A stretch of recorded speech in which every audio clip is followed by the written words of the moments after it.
Bonjour à tous, bienvenue sur mon programme Le Guide du Patient, s'informer sur ses droits pour un meilleur traitement en milieu hospitalier.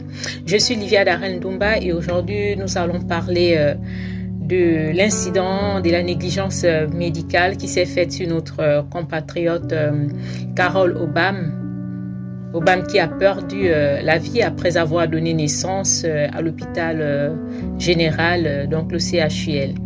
Elle a donné naissance mardi. Et après l'accouchement, on a donné des ordonnances aux parents. Et mercredi, on ne sait pas ce qui s'est passé. Notre sœur a perdu la vie. Donc, elle a été arrachée à l'affection de ses parents. Le corps a traîné là, au CHUL. Les pompes funèbres sont arrivées, ont pris le corps, ont emmené. C'est en faisant l'entretien du corps aux pompes funèbres que le personnel du pompe funèbre a découvert que le placenta n'avait pas été retiré de l'utérus. Le placenta était encore là et c'est ce qui a causé le décès de notre compatriote. Et là, nous sommes choqués. Nous sommes choqués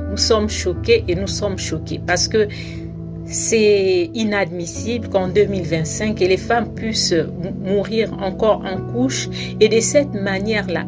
C'est une négligence médicale bien établie. Parce qu'on ne va pas dire à la sage-femme que lorsqu'une femme accouche, il faut s'assurer que, après que le bébé soit sorti, il faut s'assurer quelques minutes après que le placenta soit sorti. Et si le placenta n'est pas sorti, de faire des pieds et des mains pour enlever le placenta de là, sinon la vie de la dame est en danger. Alors là, nous invitons les parents de la victime à ne pas laisser, à ne pas être dans le fatalisme à la gabonaise. On va encore faire comment? Non, on peut faire autrement. Vous pouvez dénoncer comme vous l'avez fait avec la fuite de l'info, mais ça ne s'arrête pas là. Ça ne s'arrête pas là. Il faut porter plainte à la structure hospitalière parce que pour le moment, les médecins, le personnel soignant n'est pas encore justiciable. La loi est en train d'être mise, est en train d'être prise pour que le personnel soignant dorénavant réponde de leurs actes. Voilà pourquoi ils continuent toujours à tuer des vies parce qu'ils sont protégés par un décret.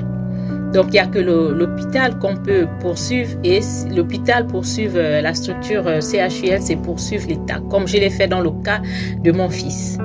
Donc, de ne pas laisser, de poursuivre l'État. Peut-être quand l'État sera fatigué de payer à leur place, l'État va faire en sorte que ces mesures-là, ces lois proposées par Mme Aminata Ondo Angondié lorsqu'ils ont fait le référendum, là, ces lois soient mises en application. Afin que les médecins soient justiciables. Et quand ils seront justiciables, ils vont arrêter de faire n'importe quoi sur les vies des gens. Ils vont arrêter d'endeuiller les familles des gens. Voici un avenir détruit, une destinée gâchée et un enfant qui est là parce qu'on dit la maman travaillait au LAM. Donc, ça veut dire que c'est compliqué. Et la grand-mère, comment elle va faire avec ce bébé? Est-ce que c'est le premier bébé de la dame ou la dame a d'autres enfants? Donc, il faut qu'on arrête. Il y a un jeune compatriote là qui vient sur mon poste à chaque fois pour m'invectiver. Nous ne sommes pas là pour, comment on appelle ça, pour diaboliser les médecins. Non, le personnel soignant. Nous voulons que ça change dans nos structures hospitalières. Madame Aminata et moi, on a été ailleurs et on a vu comment on traitait les malades. Voilà pourquoi nous, on vient dénoncer parce que nos enfants ont été victimes dans ces structures étatiques-là. La fille de Madame Aminata est paralysée aujourd'hui. Mon fils vient avec un handicap, un rein unique et une sténose de l'urètre acquise à vie. On ne sait pas s'il sera viril. De quel droit vous venez dire que non, on est toujours là dans le buzz, dans le m'as-tu vu? C'est pas le m'as-tu vu? C'est vous qui allez nourrir l'enfant de la défunte Carole là? Vous allez participer, acheter du lait pour dire qu'on veut seulement faire du buzz à chaque fois. On ne fait pas du buzz, on dénonce. C'est des vies gâchées. Pour rien, une jeune dame comme ça qui est partie, qui laisse ses enfants, un bébé en plus, qui n'a pas vu le visage de sa maman, qui ne saura même pas qui était sa maman et qui va rester peut-être grandir avec le remords que sa maman est partie à cause de lui. Donc, un temps soit peu, il faut qu'on arrête. Il faut qu'on arrête. Il faut qu'on arrête d'endeuiller les familles dans ce pays-là. Et j'encourage les parents à s'élever, à ne pas laisser cette affaire-là comme ça. À porter plainte, à contacter l'association Ascorim. On est là pour vous accompagner.